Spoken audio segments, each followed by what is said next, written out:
Chapter 1291. Ophelia approached Wayne with ulterior motives, but she genuinely saw him as a patient.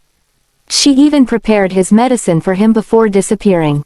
If she were cruel enough to him, he wouldn't have been this unresolved. Every time he closed his eyes, all he could see was Ophelia's face. Just where on earth did she go? The solemn sky somehow made Olivia restless. She was afraid that something would come up and they couldn't leave Carathea tomorrow. Ethan read through her mind and comforted her. "Don't worry, Liv. I'll take you out of here." It was a rare moment he didn't act up with his naughty hands today. His arms cloaked her with warmth, and sleepiness found its way to her. She closed her eyes, drifting into dreamland. Before the sky brightened, he pecked her cheek. "Liv, time to get up. Let's go home." Home. Olivia's eyes shot up as she sprang up from bed. Drowsiness vanished within seconds. "Yup, we're going home." He caressed her cheek. "Don't worry, I'm by your side. Brent has everything ready." She nodded and went for a quick bath before leaving alongside Ethan. When they left the place, a palette of warm hues painted the sky into a breathtaking picture. Olivia rushed to the car, starting their journey to the airport. Her heart was racing, and she couldn't stop the random thoughts in her mind. Her hand clutched Ethan's sleeve out of anxiety. "Ethan, I'm scared. Relax. I'm here." He pulled her into his arms, warming her up. "As I said, no matter what happens, you can trust me. Get some eyes shut. We should arrive at the airport when you wake up."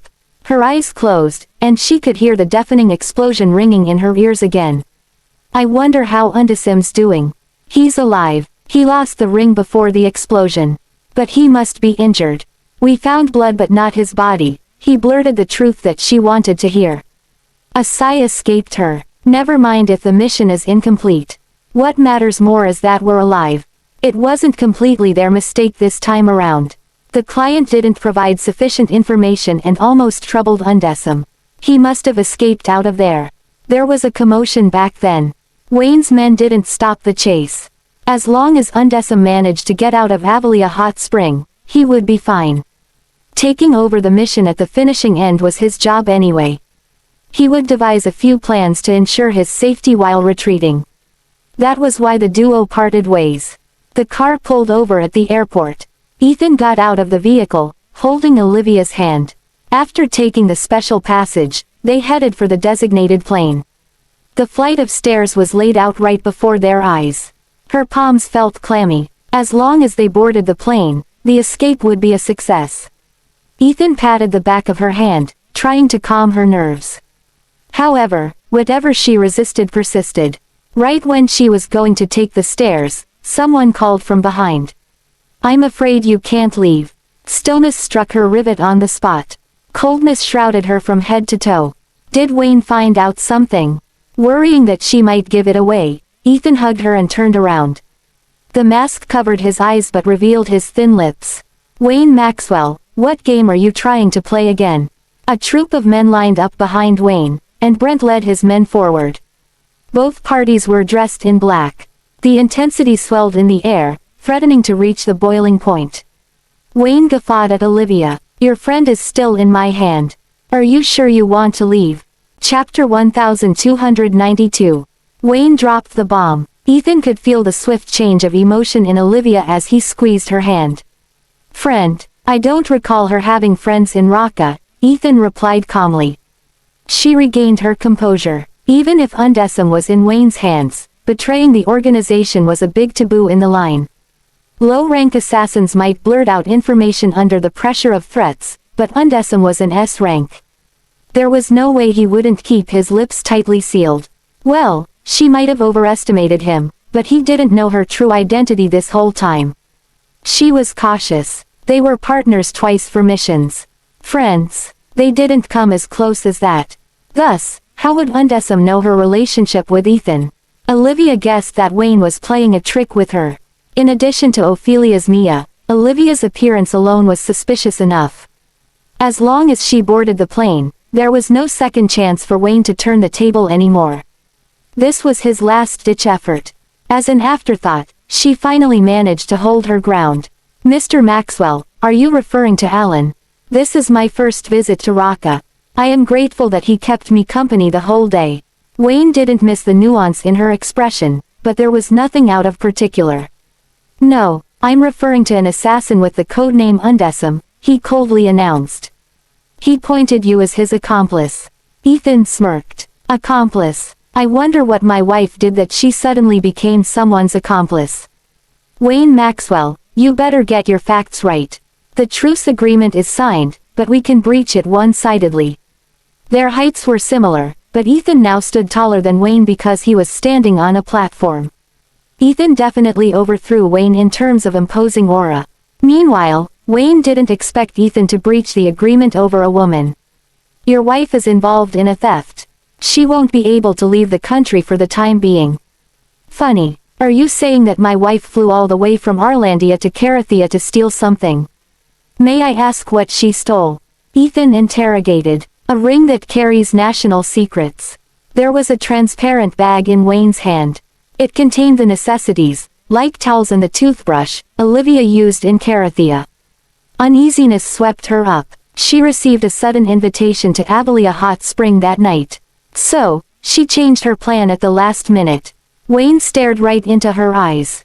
A makeover can change your appearance, and a voice changeover can hide your true voice, but not DNA and fingerprints.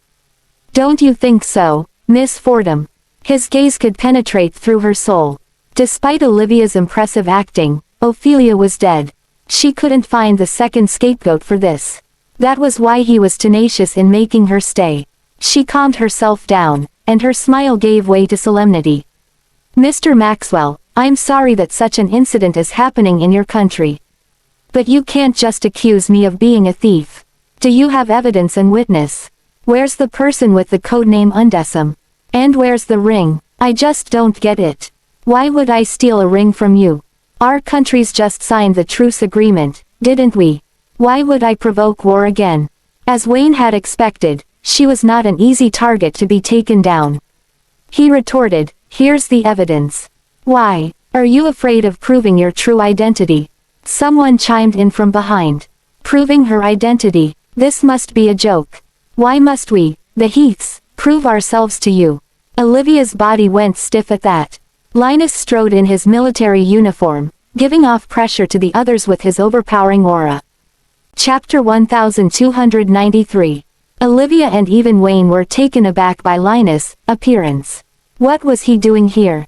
He stood as the pillar of strength and a consoling figure in Arlandia. Why was he away from the country? Besides, Wayne couldn't understand what Linus meant by that, as he thought that Olivia was one of the Fordhams. Even though she was Ethan's ex-wife, the only powerful family she was acquainted with was the Miller family. Astonished, Olivia looked at Linus. Mr. Linus, what brings you here? He walked up to her and stroked her head.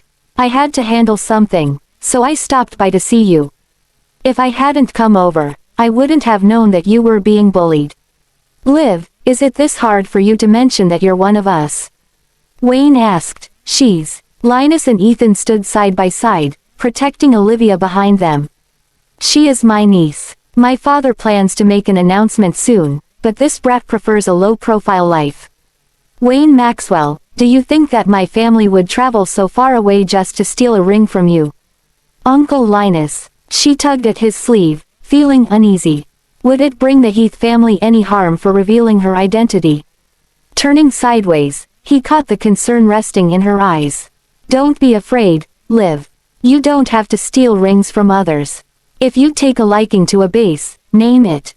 I can drop a bomb for you. Everyone drew in a sharp breath, shocked by her privilege from such a loving uncle. Fortunately, the reporters weren't here to hear this. Otherwise, this remark would have become the headline for international news. Linus' identity held more weight than Ethan's. His claim of bombing a place couldn't be taken lightly as a joke. After all, the national military authority was in his hands. Despite Wayne's hostility toward Arlandia, he had no means to provoke the country directly. His plan was to simply build up a few military bases around the country. If a war broke out, Carathea would be at a disadvantage, considering that the Arlandia and Vutrin were on friendly terms. Completely stilled by the surprise, Olivia exclaimed at how nice it was to have power for the first time ever. She put her life in danger just to steal that ring, and yet, the Heaths could bomb the enemy's army base easily. Regardless, it felt nice to have someone worried about her. Thank you, Uncle Linus. Linus glared daggers at Wayne. I don't know what got you all suspicious about Liv stealing your ring, but how could you detain her simply with those towels and toothbrushes? It's not strong evidence. Even without Linus' help, Olivia should be able to get away with this. The evidence Wayne had wasn't sufficient enough for him to detain her. It was a mere mind game. He was playing tricks to make her stay. Now, she had Linus here, Mason's representative. So what if Wayne wouldn't admit his defeat? All he could do was to release her. Sorry. Wayne made way for them. Sorry for my incompetence. I don't even have enough evidence, and yet, I misunderstood Miss Fordham. You think an apology can make up for the harm done? Wayne Maxwell, you better give me a satisfactory explanation for this, or I will steer your army bases into an empty land. Linus then wrapped his arm over Olivia's shoulders. You must be scared back there, Liv. Don't worry. As long as I'm here, no one will hurt you. They boarded the plane. This time around, it was a huge defeat for Wayne. His ego took a hit, and he had offended the Heaths at the same time. Watching the plane take off, Alan spoke up. Looks like our guess is wrong. How could Miss Fordham be Septem? But why is she one of the Heaths? Wayne sneered. I think it is true that she's one of the Heaths, but, if she wasn't Septem, would Linus have shown up in person? Chapter 1294. That remark brightened Alan up. You're right. Linus said he had something to handle here, but what is there in Carathea that needs his involvement? He's obviously here to back Miss Fordham up. If she's really clean, why would she need such an influential figure to side with her? There's something up with her. Too bad we have nothing to prove that she's Septem. She won't verify her identity out of will. His brows creased. Wayne watched the plane penetrate high up the air, his eyes deep. Even if we discover that she's Septem, do you think we can do anything to her? It was undeniable that Olivia had stolen his ring, but he honestly thought that it wasn't a huge casualty, aside from the fact that she played with his feelings. The ring self-destructed, but it wasn't difficult to make a new one anyway. Furthermore, his migraine got better, thanks to her. The good he gained outnumbered the losses. Even if Wayne proceeded with the investigation, there was no way he could lay a finger on her. Olivia was protected by the Heath family. What do you mean, Mr. Maxwell? If she's Ophelia, a sinister grin played on his lips. That's for the best. Who would have known that such a gorgeous face was hidden under that mask? Not to mention, she was a skillful doctor. The only flaw was that she had gotten married. According to the information, she didn't get married to Ethan again after the divorce, did she? That's right. Ethan had been searching for her until this year. Although they didn't get married again, they seemed to get along better than before. Mr. Maxwell, even if you like her, I don't think you'll have the chance. If they got along well, they wouldn't have divorced. If you were a woman, would you turn a blind eye to betrayal and how a man had hurt you? Based on the harm Ethan inflicted on her alone and her strong character, she would never give forgiveness that easily. Mr. Maxwell, are you thinking of? Wayne rested his hands behind his back. His expression remained undecipherable. Didn't Linus demand an explanation from me? Alan and Ike exchanged looks, fearing what was running on Wayne's mind. Mr. Maxwell, please keep your cool. Relax. I'm more sober than ever right now. Let's go. I have to take my medicine. After confirming Olivia to be Ophelia, the stifling weight finally wore off Wayne's chest. We'll wait and see, Olivia Fordham, he thought to himself. On the plane, Olivia sneezed. Ethan put down the files in his hands and gazed at her. Too cold. No, just my nose. It's kinda ticklish. She rubbed her nose while sneaking peeks at Linus. She reckoned Mason was aware of the situation. Linus didn't say anything about it, but his visit alone said it all. Uncle Linus did Grandpa, we can talk about your matter at home. Reclining in his seat, Linus closed his eyes. He didn't have a good night's sleep last night. It hadn't been long since they knew each other. She didn't know him well enough to read his mind. Ethan lightly patted the back of her hand, whispering, "Don't be afraid. I got your back." Those words willed the uneasiness in her away so readily. The few hours of flight took them from the warm Raqqa to the freezing cold Aldenvine. There was no snow, but the temperature dipped lower than 14 Fahrenheit. Before they disembarked the plane, the gentleman Ethan handed Olivia a thick coat. Linus remained quiet throughout the whole journey as she followed him back to the Heath residence. Back to that familiar place, frantic, somehow caught her off guard. She always grew up to be a good girl from a young age, the daughter Jeff was proud of. While others got to their rebellious stage, she buried herself in her studies. Who would have expected rebellion to strike her this late? Her hand tightened around Ethan's hand. Like a child at fault, she was trying to look for a helper. Yet, to her dismay, Linus stopped Ethan before they entered the study. "My father wishes to speak to her alone." Chapter 1295. Ethan's brows pursed into a frown. "I went with Liv. If she's done something wrong, we're both held accountable for it." Linus leveled a cold look at him. "The both of you, who are you to do that with her?" That remark alone reminded Ethan of his position. "Need a reminder that you guys divorced a long time ago," Linus added, rubbing salt over Ethan's wound. Ethan remained silent. No matter how much he regretted the divorce, nothing could be done to amend it. Without that marriage certificate, nothing bound him with Olivia. She could only bite the bullet and enter the study alone. Mason was painting. He cast her a glance without lifting his head.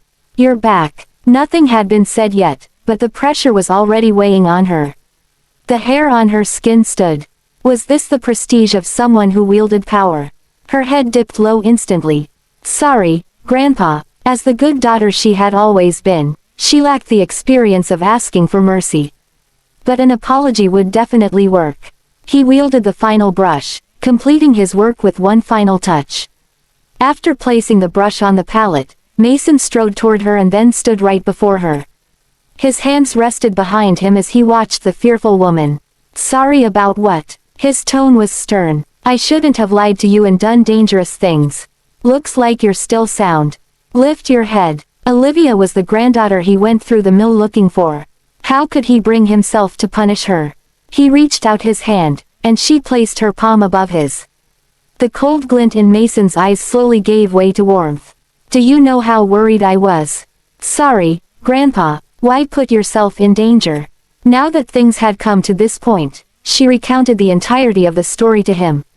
It pained his heart to hear that. He caressed her head.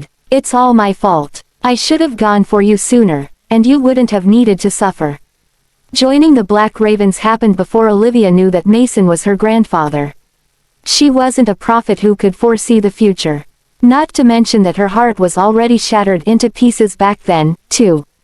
She had held on for a long time, all alone. Mason couldn't blame her for that. The only person he could blame was himself for not knowing her existence this entire time. He blamed himself for making her suffer so much out there. "Did that brat, Wayne, hurt you?" "He's infamous for his cruelty."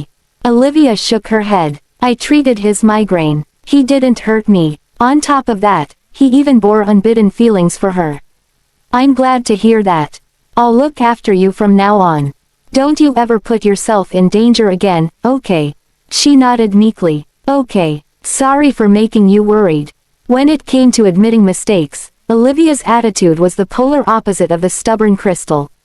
Even if Mason had the urge to scold Olivia, words stuck in his throat the moment he saw her docile expression. "Nothing matters more than you." He pulled her to the side of the desk. There laid a painting of a flock of doves. "Liv, peace is a blessing. I've lost your grandmother. I don't want to lose you either." She gave him a nod. "I know. Now that you're back, get prepared for the family gathering. I'm going to announce your identity to the family." New Year's was right around the corner.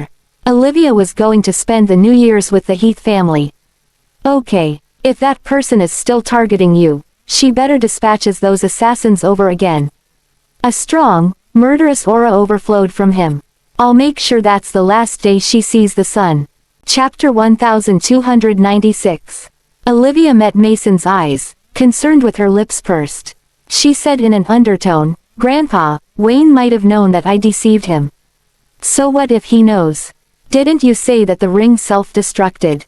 Your mission has failed, but his migraine got better. What else is he asking for? Olivia won the upper hand in this matter.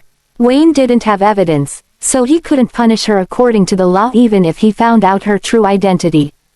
Her concern was that he would never let this slide after getting tricked by her. When he did something bad to Arlandia, she would be the sinner. I'm afraid I'll bring you trouble. Silly you. I heard that you saved Princess Sadie in Dexam City. Do you know that your genuine act has saved several countries from war? Princess. That pregnant woman is a princess. Only then did Olivia learn the pregnant woman's identity. No wonder that pregnant women wore so many accessories. Olivia initially assumed that the escaped family abandoned her and left her jewelry, but it wasn't. Ethan even came in person to look for Sadie. To be exact, she's the wife of the eldest prince.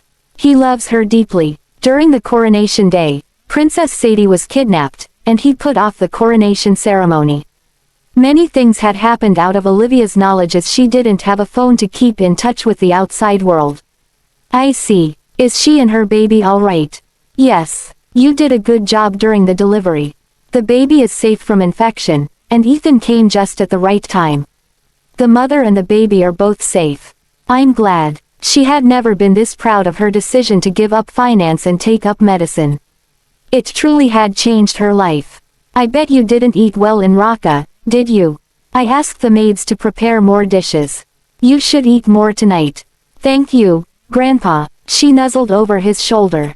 You're the best. I've announced your identity. Everyone in the circle knows that I have another granddaughter. Bring the bodyguards with you whenever you're out. I just wish she would show herself. If she dares to lay a finger on you, I'll make sure to dig up her information. Liv, you're not alone anymore. You have a family. After Jeff's death, all Olivia had was herself. Often, she imagined what it would be like if her family was still around. So, this was how it felt like to have a family. He stood in front of her with his back facing her. His rough yet warm hands made her eyes watery. Okay, I should get a shower and rest before the meal. Okay, go on. Unlike her glum expression when she first entered the room, she came out with light steps and a grin. At one glance, she could see the tall man waiting for her in the cold breeze. That silly man was waiting for her in the freezing cold weather. Was he trying to freeze himself to death in that thin layer of coat? Dashing toward him, she threw herself into his arms with a wide grin. Why didn't you wait for me inside? Silly you. I was afraid that he might punish you. He's fierce. Ethan recalled his past. Whenever Ethan did something wrong, that man was strict. If she had come out crying, he would have barged into the place without hesitation. Grandpa forgave me, he grumbled, because he's your grandfather. Liv, if I were your husband, I wouldn't have been driven out of the place. See, about the remarriage. Don't you dare dream about a remarriage. Mason cut him off before Olivia could answer. Chapter 1297. Mason stood there with his hands behind him. He managed to recover quickly under Olivia's care. Now, he appeared no less different from an ordinary person. White strands peeked out of his dyed hair, but it didn't wither his imposing manner one bit. Mr. Heath. Ethan straightened his back. He paid more reverence to Mason after learning that Mason was Olivia's grandfather. Ethan, I had high hopes for you, but you shouldn't have hurt Liv. You bullied her because she didn't have anyone behind her back in the past. Now, she's out of your league. Solemnity was evident in Mason's visage. As long as I'm still alive, I will never let you hurt her. Words stuck in Ethan's throat. No one could ever forgive him for what he had done to Olivia. The harm was done due to the jumble of misunderstandings, but the harm was undeniably done. He couldn't offer any explanations because they would only struck as excuses to others. I will never hurt Liv again, Mr. Heath. I swear. Mason stared at Ethan deeply before saying, don't give me empty promises. Then, Mason held Olivia's hand and turned to leave. Ethan's hands balled into fists, and his knuckles turned white. His tall stature formed a long shadow, and loneliness shrouded him like an invisible cloak. Olivia didn't stop in her tracks. Her love for him wasn't enough for her to ignore the harm he caused. Liv, no one can shake you up. If you don't want to a remarriage, he won't be able to force you with me around. Thank you, Grandpa. She returned to her room for a shower. Ethan's lonely figure crossed her mind. Wasn't she the same, chasing behind him in the past? The desire for revenge didn't live in her, but she couldn't forget the past. I'm happy enough with how things are right now. Those words played a loop in her head. Marriage was a cage that cooped her up. Without the cage, she would have more freedom. There were only the four of them joining dinner. Crystal's absence surprised Olivia. Olivia had been gone for almost 20 days, yet Crystal wasn't home yet. Judging from Mason's love for Crystal, he would never hold grudges against her. Moreover, she was already pregnant for 2 months. Tatiana appeared haggard while trying to maintain peace. Lisa made this chicken soup since morning. It must have been a rough journey for you, Liv. You should have more of it. She nodded. Thank you, Mrs. Heath. What, Mrs. Heath? We're a family. If you don't mind it, you can call me Grandma. It put Olivia in an awkward position, but she addressed Tatiana that way out of courtesy, Grandma. There were so many misunderstandings between us. And my daughter has caused you much trouble. I hope you'll look past them and won't take them to heart. We're a family from now. Tatiana knew what was the best for the bigger picture, better than Crystal. Olivia knew that Tatiana would never take a liking to her. However, no one could find fault in that facade. Olivia played along with it. Don't be, Grandma. I never see Aunt Crystal in the bad way. She was different from Crystal, who'd never learned how to make peace with people. Tatiana filled Olivia's plate and kept talking to her warmly. The picture was so harmonious. Unfortunately, it was merely a show to earn brownie points from Mason. After the meal, Linus walked Olivia back to the room. Let's leave the matters in Raqqa at it. Get it out of your head. She nodded. Thank you, Uncle Linus. By the way, why is Crystal not back home yet? Chapter 1298. It had been hectic for Linus. Although he didn't know the details, he at least knew better than Olivia. It hasn't been long since you came, but I bet you know your grandfather's temper. It's not about Crystal's willingness, but if he wants her back or not. Is Grandpa serious about expelling her out of the family? She was surprised. She's his daughter, though. I thought he was trying to straighten her attitude up. It was, at first. He thought that she would repent her mistakes, but she crossed the line again. He reminded her to keep a distance from Yale, and yet, she didn't listen. She even got pregnant with Yale's baby. What else can Dad do about this? He covered his hand over his forehead. Crystal is spoiled. Yale is a bad guy. He's willing to do anything to climb up the ladder. If both families really become in-laws, we'll either rise or flame out with them. Olivia was aware that Yale was behind the incident on the ship. If he got married to Crystal when the truth was brought to light, the Heath family would take the fall together, too. No wonder Mason would relinquish Crystal rather than get involved with the Kingstons. How's Crystal doing? Mom and Miss Walker took turns talking her out of it, but she seemed to have made up her mind. She wants to get married to Yale. Miss Walker, Olivia repeated. It's Lisa, the maid who followed Mom all the way here when she got married. Miss Walker has been looking after Mom for half of her lifetime. She raised Crystal too. When Crystal was sent to the countryside, Miss Walker took care of her. She's not only a maid to Crystal but also a family. I see. Olivia nodded. You should dissuade Crystal as soon as possible. Yale isn't a nice guy. To a mercenary person, benefits come before anything. I know, but that brat is as stubborn as a bull. She just won't listen. If this goes on, Dad might really remove her name from the family book. It pained Linus to think that, despite Crystal's incompetence, she was his sister, nevertheless. Linus walked Olivia to her room and patted her shoulder. It's getting late. Rest up. You can talk to me if something happens. We're a family. Compared to the pretentious Tatiana, who had a way with words, Linus genuinely wished Olivia the best. Olivia knew that very well, hence the gratitude. That was why she didn't want to drive Crystal to a dead end, even after what the latter had done to her. The key to answering whether Crystal could return to the Heath residence now depended on herself. Olivia wouldn't do anything behind the scenes. Good night, Uncle Linus. Night. Linus gradually got used to their relationship as uncle and niece. Maybe he took a liking to her in the past because they were actually a family. Who knew? Olivia shut the door, preparing for a nice rest. Suddenly, someone pounced on her from behind. The familiar breath brushed her ear. Liv. Spinning around, she wrapped her arms around Ethan's neck. He rested his forehead against hers. Liv, am I guilty forever? Is there no way for me to make up for it? Remorse clouded his eyes. If he had known that he needed to rack his brain to sneak into a place just to meet her, he would have pointed the gun at himself. Chapter 1299. Olivia buried her face in Ethan's chest. Ethan, I do love you, but I can't get over the past. Those days were too painful, so painful that it hurts. To realize herself ill and abandoned. She didn't even have the courage to reminisce about those days. Could you not force me? Please. He sighed, his eyes darkened. Pushing her was never his intention. Wayne's appearance actually posed a threat to Ethan. Although Ethan managed to take her back to the country safely, her identity was exposed. If she wasn't Septem, Linus didn't have to show up in person. Wayne understood that very well. Based on Wayne's character, Ethan reckoned the man wouldn't let it slide that easily. To add on, Olivia was reluctant to get married again.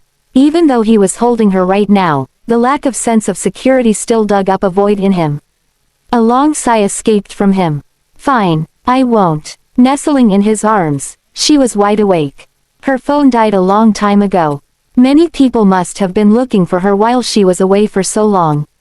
The Carltons recently contacted her to inquire about the date for the surgery. Losing touch with her worried Warren so much that he also messaged her frequently. Besides that, there were a lot of missed calls from Molly, who must have called to ask about her baby. As a mother herself, Olivia could relate to Molly's feelings. Still, it would be unbecoming of Olivia to call Molly back at this late hour. Things could wait until tomorrow. She lay in Ethan's arms. Not sleeping. Can't sleep. His eyes zeroed in on her. I'm afraid you'll vanish and run away again. A soft chuckle burst. I won't vanish, nor will I run away. Sleep. You'll get busy at the end of the year. No matter how busy I am, nothing's more important than keeping you company. She planted a kiss on his lips. After this, wanna take the kids back with me? It should be the school holidays by then. His eyes brightened. You're finally letting me meet them. Olivia covered the tracks of the kids' whereabouts very well all this time. He couldn't find a shadow of them at all. You're their father. Even though we're divorced, you have the right to visit them. The mention of divorce made him frown. Liv, I was wrong. I shouldn't have proposed a divorce. She merely smiled at that. Sleep. It's very late. No matter how much he regretted his decision, there was no turning back. All he could do was to cherish the present. He sneaked out of the Heath residence before even the sun rose. He somehow bought the guards off so that he could make use of the back door. Ethan couldn't believe his life. They were the closest person to each other, and yet, they had to be all sneaky just to meet up. Olivia was used to Raqa's time zone, so she wasn't feeling sleepy. After a shower, her phone, which was fully recharged, rang. It was Molly again. Olivia picked up the call. Hello, Miss Miraculous Doctor, save me. The uneasiness in Molly's voice amplified. Hearing the choking voice, Olivia spat out the water gargling in her mouth. She wiped the bubble around her lips with a napkin. What's wrong? Talk to me. Don't cry. Can we meet up? You gotta help me. Is it about the baby? Yes. Yale, he insists on the abortion, but I don't want that. Could you help me? Right when Olivia was going to refuse, she heard Yale speaking. Who are you talking to over the phone? And what are you doing outside? It's cold. The call got disconnected. Chapter 1300. Olivia sighed at women's fates, where they could never take full control of their lives. After putting on makeup and wearing a mask, she drove out, heading for the villa in the suburbs. Cautiously, she waited at the junction until Yale's car was driven away before she entered the villa. Miss Molly, I'm outside your place. The door opened to reveal Molly and her red eyes. Molly appeared skinnier than before. Olivia patted her shoulder. Let's talk inside. Sure. Molly held Olivia's hand, leading her into the house.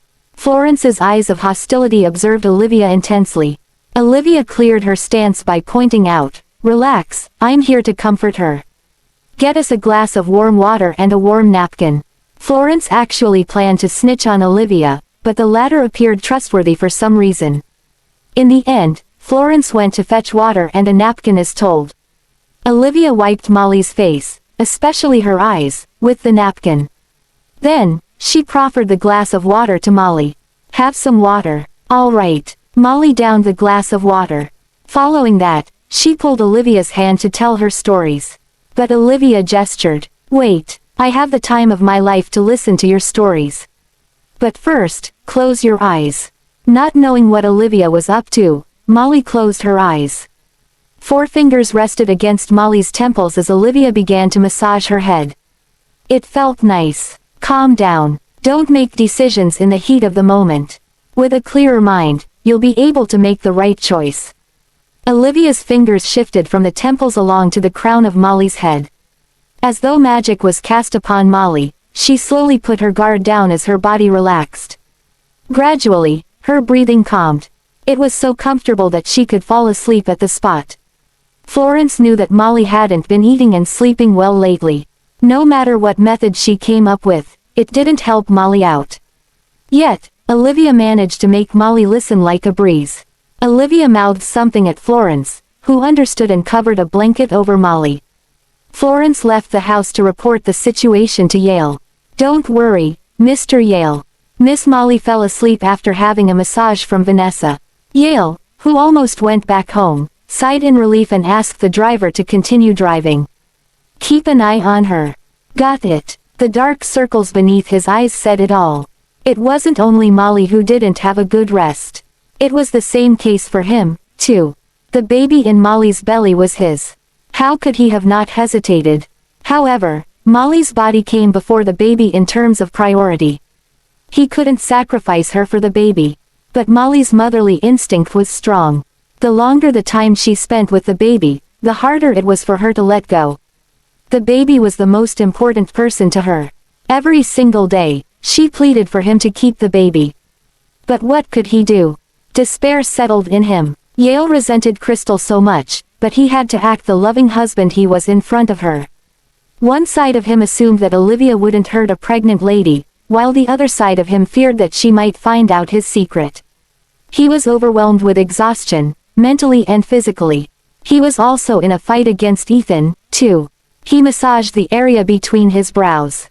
"Mr. Yale," Miss Heath called again. "Her stomach hurts, and she's asking you to come over." Unlike Molly, who was prone to a preterm delivery, Crystal was in good health. The baby in Crystal was healthy, too. She didn't show strong symptoms like vomiting. Obviously, it was an excuse to make him visit her. Despite that, there was no other option for him. Tiredly, he responded, "To her place."